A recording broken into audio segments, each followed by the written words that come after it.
Ahora voy a abordar, excelentísima Cámara, la situación de Débora Di Falco por la posible comisión del abandono de persona doblemente calificado. El delito de abandono de persona, como bien lo ha definido la doctrina y la jurisprudencia de manera pacífica, es un delito de peligro. Y lo pueden cometer determinadas personas puestas en determinadas situaciones. En el caso concreto que nos ocupa,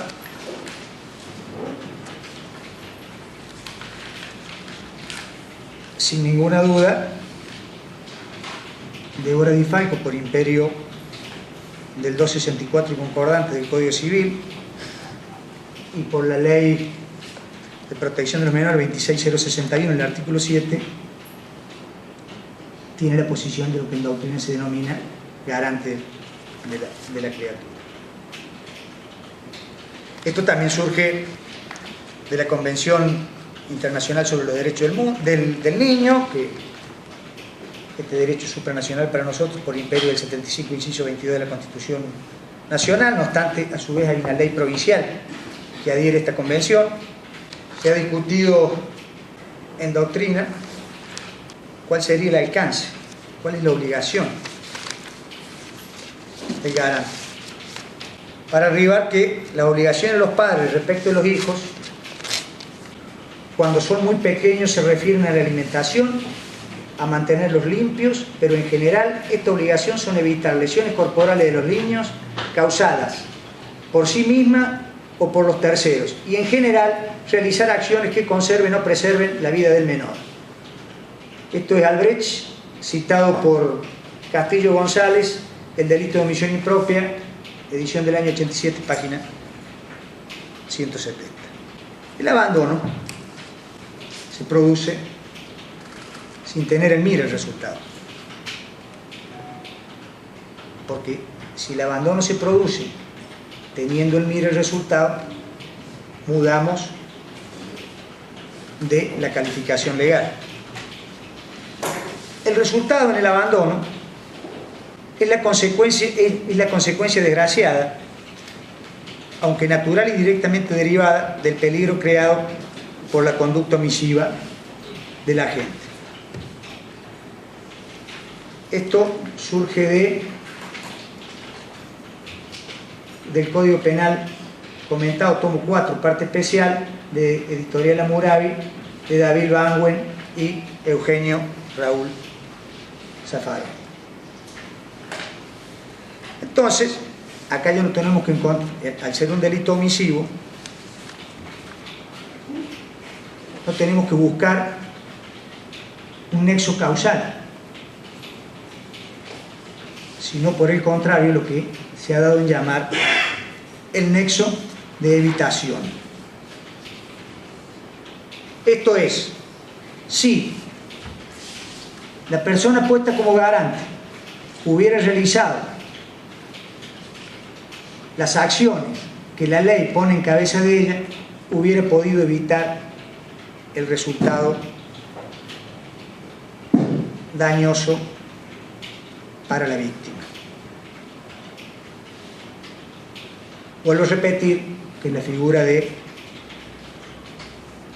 el abandono de persona no debe ser previo tener posibles resultados. Solo debe tener conciencia de que la pone a la criatura en situación de riesgo, de peligro de la salud o de la vida de la misma.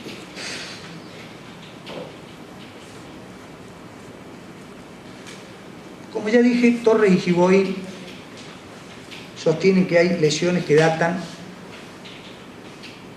de un año. Como dije también cuando comencé, acá encontramos contradicciones, pues en la indagatoria de Di Falco dice que ella se fue a Mendoza en marzo, que volvió una vez, que no la pudo ver, es decir, que desde marzo no la veía la criatura. 6 meses antes de ocurrida la muerte de Guadalupe. Riquelme, por un lado, y Videla por el otro, sostienen que Débora estuvo el día del cumpleaños de Guadalupe en la casa de los Riquelmes y que estuvo con la nena. Es más, Videla en su declaración indagatoria sostiene que ella le dijo a Débora que se llevara la criatura porque Riquelme le pegaba y le pegaba mucho, y que la respuesta que encontró fue: yo arreglo con Riquelme. Entonces entiendo, de acuerdo a la prueba científica de los médicos, que Débora Di Falco al menos vio lesiones que le producían Riquelme y Videla a la nena. Obviamente que sí, tenemos por cierto que el 2 de agosto han sido no solo las lesiones, sino ya la desnutrición y la falta de cabellos arrancados de su hija. A su vez, ella en su indagatoria sostiene que a lo de Riquelme iban tipos peligrosos, que iban caras raras, y que a partir de su última visita, aquella que narró cuando le dijeron que si no traía la plata no le iba a ver más a la nena, ella le agarró miedo a Riquelme. Es más, ella dice que pensó en ir a la policía. Entonces, incluso, excelentísima Cámara, al comienzo de la declaración indagatoria de Débora Di Falco, dijo que entre otras cosas vinieron a San Luis porque se enteraron que estaban los planes de familia y que el gobierno los ayudaba con dinero. Entonces, la pregunta es: ¿tuvo posibilidad de evitarlo? Por un lado, Argüello no solo que le ofreció adoptar la nena, sino que, como surgió de la testimonial de él, colaboró económicamente cuantas veces lo requirió Débora, e incluso le regaló un costoso teléfono. Nunca, a pesar de que ella decía: me da miedo, son peligrosos lo que está en lo de Riquelme, le tengo miedo, y llegó un momento que le agarró miedo a Riquelme, concurrió a la policía para resolver la cuestión, no obstante que ella las últimas veces que iba a la otra nena, a Fátima, como narra ella, no la vio. Podría haber concurrido a lo que ellos llaman los planes de familia, esto es familia solidaria, familia sustituto, que en esta provincia tienen arraigo, tienen publicidad y cumplen un importante servicio social. Me pareció muy histriónico, pero también Núñez dijo que él había colaborado con Débora las veces que había necesitado Débora para resolver el tema. A su vez, del testimonio de la señora Cornejo, la misma dice que en julio y en agosto a Débora lo vio comprando ropa, sumas importantes de dinero, bajándose de una camioneta gris en el trueque, es decir, que habría estado en San Luis, cerca de la mina. Por ende, considero, excelentísima Cámara, que tuvo la posibilidad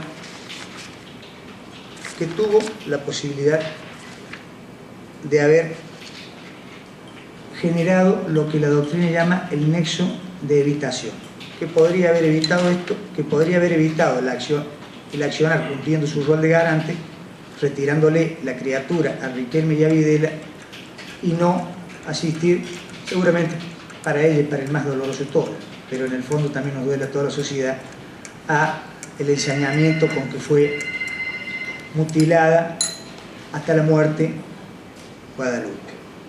Para Riquelme y Videla ya hice el análisis de atenuantes y agravantes, y en función de eso solicito que se los condene como autores materiales de homicidio agravado, artículo 80, inciso segundo del Código Penal, a sufrir la pena de prisión perpetua, costas procesales. Respecto de Débora Di Falco, como agravantes no encuentro, porque los dos agravantes están contenidos en el tipo. Esto es el resultado y el vínculo. Y como atenuantes encuentro la falta de antecedentes, la historia vital de la imputada, la ausencia de una familia como núcleo contenedor de ella, y no me pasa por alto, excelentísima Cámara, las dos institucionalizaciones que sufrió, una a los 6 años y otra, si mal no recuerdo, a los 14 o muy próximo a los 14. En función de esto, voy a solicitar el mínimo de la pena, esto es, del juego del artículo 106, que habla de 5 a 15, más el agravante del tercio, el mínimo y el máximo del 107, entiendo que el mínimo de la pena para el delito que se le imputa es de 6 años y 8 meses, y esa es la pena que solicito se le aplique. Hago reserva de los recursos. Sin perjuicio de esto, excelentísima Cámara, voy a solicitar, atento de lo que ha surgido de este debate, que se mande a investigar, porque entiendo que es la competencia que es en la provincia de Mendoza, a la madre de Débora Di Falco, Graciela Di Falco, por promoción o facilitación de la corrupción y o prostitución de menores de 18 años, artículos 125, 125 bis y 126 del Código Penal. Al señor Humberto Núñez, también en Mendoza, en la causa obra en los domicilios, por abuso sexual en los términos del artículo 119.4 de dicha norma. A Julieta Tentacostre y Héctor Martínez, que se investigue la posible participación en este hecho y la complicidad, atento que compartieron prácticamente los últimos 30 días de vida de la nena en la casa de Riquelme y de Videla, y evidentemente han sido al menos reticentes en los testimonios ante esta audiencia. Y concretamente a Héctor Martínez, que creo que fue quien más reticente fue, solicito se lo mande a investigar previa, en todos los casos de extracción de compulsa, por el delito de falso testimonio. Infovideo San Luis. Información en movimiento.